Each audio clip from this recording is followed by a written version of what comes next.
जहां cabinet minister रहते हैं वहां पर भी हर जगह कई मंत्रियों के घरों का के हवाले कर दिया गया है, तोड़फोड़ कर दी गई है। सड़कों पर मंत्रियों को, पूर्व प्रधानमंत्रियों को दौड़ा दौड़ा कर पीटा जा रहा है। वो तमाम तस्वीरें नेपाल से लगातार आ रही हैं। तो कितना गुस्सा, कितना आक्रोश वहां के आवाम में था।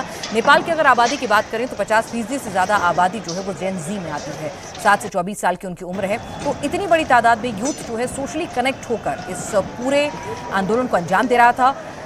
जो ट्रिगर था वो था सोशल मीडिया ऐप्स पर जो बैन लगाया गया था 26, वो एक ट्रिगर भर कहा जा रहा था। उससे पहले भी कई एनजीओज जो हैं इसको सपोर्ट कर रही थी, इस तरह के मूवमेंट को, जिसमें करप्शन के अगेंस्ट ये पूरे के पूरे आंदोलन की आवाज़ उठाने की बात की जा रही थी। सोशल मीडिया प्लेटफॉर्म पर ये तमाम यूथ अपना गुस्सा जाहिर कर रहे थे, एकजुट होने की बात कर रहे थे। उसी दौरान सोशल मीडिया प्लेटफॉर्म्स पर बैन लगता है और एक तरह से ट्रिगर का वो काम करता है। और उसके बाद नेपाल कल सुबह 11 बजे से कुछ ऐसा चलना शुरू होता है कि छात्रों की मांग भी मान ली जाती है। लेकिन जिस तरह से ओली सरकार ने इस आंदोलन को डील किया, जिस तरह से रबर बुलेट फायर कराने शुरू किए, शूट एट साइट के ऑर्डर दे दिए, जिसमें corrupt politicians and corrupt politics to be completely extinct. We don't need any of these corrupt politicians here in Nepal. So this is the ultimatum of youth to all those corrupt politicians, whoever are here.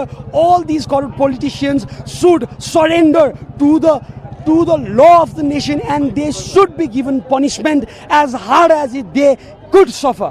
So there has played Nepal and he went abroad with the destination unknown. No worries.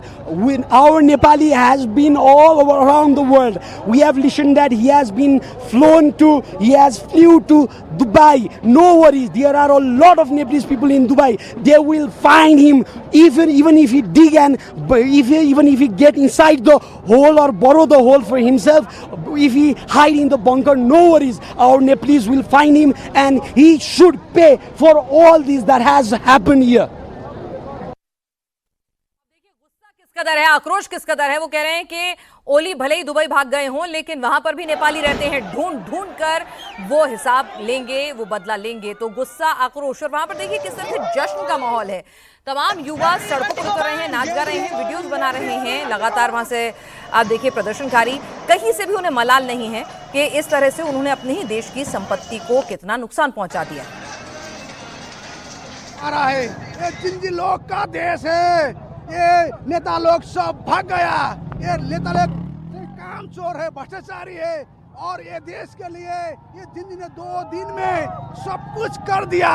ये इस नेता सब ने हमारा 19 वर्ष खा दिया, और अब हम लोग का प्रधानमंत्री होना चाहिए। और अब हम ये पार्टी का नेता नहीं मानते हैं, हमारा जिंजी से प्रधानमंत्री हमें चाहिए, और राष्ट्रपति हमारा उसी से चाहिए, और जोन मंत्री हमारा जिंजी भाई लोग हमारा देश निर्माण करेगा। हमारा देश फेरी उठेगा, हमारा सिर फेरी वो माथी उठेगा, और हमारा सिर ये नेपाल का सिर है। संसार का लोग ने देखता है अब ये नेपाली क्या है। नेपाली बहादुर है, नेपाली शक्तिशाली है, नेपाली सब कुछ करना सकता है, ये गुलाम नहीं है, और का देश में करके काम नहीं करते हैं। यही देश में पसीना बगाता है, खून बगाता है, और जिंदगी के ये सब लोग के हम इस देश के निर्माण में आगे बढ़ता है। ये नेता के अब हम लोग सहभागी भी होने नहीं देंगे।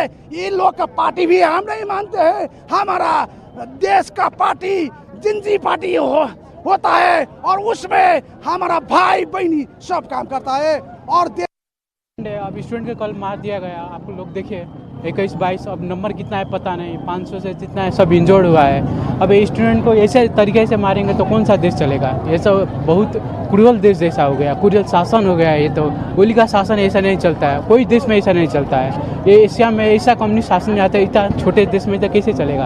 ये कभी भी ऐसा नहीं चल रहा है। हम लोग का डेमोक्रेसी लाया, इतने आदमी मर मर के डेमोक्रेसी लाया। ये ऐसा डेमोक्रेसी किसको चाहिए, किसी को डेमोक्रेसी ऐसा नहीं चाहिए। आप लोग देख रहे हैं संसद भवन कितना जल रहा है। यहीं पर नेता लोग अपना भ्रष्टाचारी लुकाते हैं, बैठते हैं। अब क्या हो रहा है देखिए, आज सभी नेता लोग का घमंड तो टूट ही गया है ना, आप लोग भी देख रहे हैं।